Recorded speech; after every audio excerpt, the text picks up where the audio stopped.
విజయవాడ వరద బాధితులకు నిత్యావసర సరుకులను పంపిణీ కార్యక్రమంలో నందికొట్కూరు ఎమ్మెల్యే గిత్తా జయసూర్య పాల్గొన్నారు.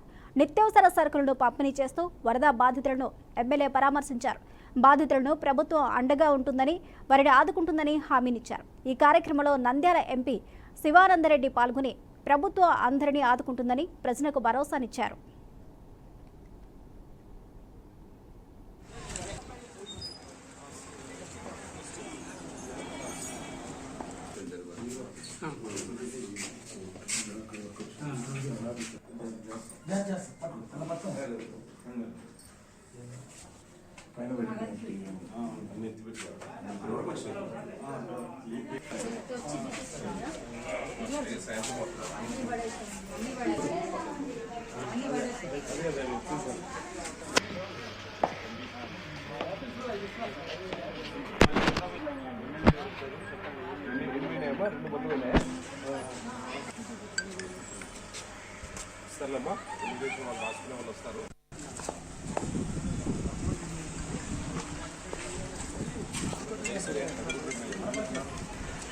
విజయవాడ